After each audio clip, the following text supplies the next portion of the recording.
Shiva, Shiva, Shiva, Shiva, Shiva, Shivaya. Whatever kind of thought you have,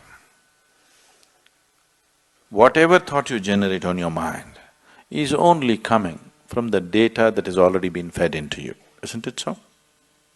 You can use it, permutations and combinations of it and produce million varieties, but essentially thought is coming from the data that has already been fed into you.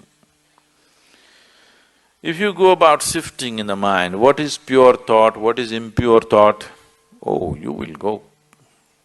And if you're trying to curb the impure thought and produce pure thought, you've finished. All the things that these so-called religions told people are sins, they have become the full-time activity of human mind. If they had just left them alone, everybody according to his inclination would have gone where he has to go.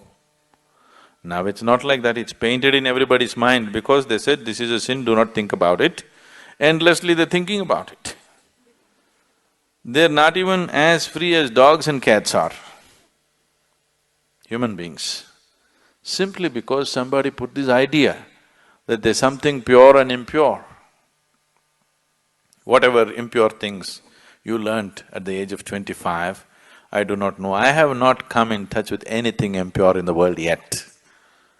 I don't know where you came in touch with all these impure things in 25 years. I have not seen anything impure in this world, have you? Have you seen something impure? I have not seen anything impure in this world.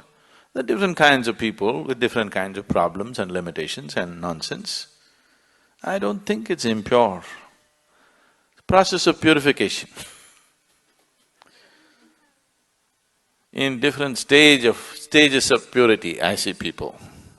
And first of all, this idea of pure and impure is a very sick idea. There's just life around you. There's only life around you. If you're labeling certain aspects of life as pure and certain aspects of life as impure, there is a serious problem. I want you to understand this problem is far more serious than most people really look at. It is that serious. Right now, many religions and cultures on the planet have labeled the fundamental biology itself as impure. Yes? Yes or no? The basic biological processes themselves as impure. Sexuality is impure, a woman's menstrual cycles are impure. What the hell, you're born out of it, then you are also impure, everything in the world is impure, creation is impure. If you like that word, you can use it. But who are you to decide what is pure and impure? This is the way life is made, isn't it? It all depends on how you do what you do, isn't it?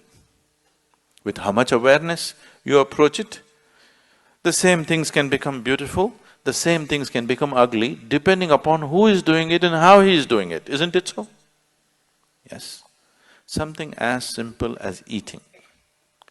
Eating can be a beautiful experience, not just for nourishment, even as an experience, it can be a beautiful experience. Somebody eats like this, you just look at that whack. Everything can be done like this, isn't it so? Who is doing it? How it is being done? That's what makes the difference. So this prejudice as to what is pure and impure has destroyed this humanity in such a bad way. Pure thoughts and impure thoughts, oh, if you sift through this, you're finished. All thoughts are just junk, okay?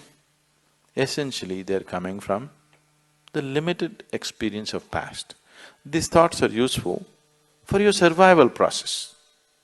You picked up some amount of information, you want to survive in the world, this information is useful.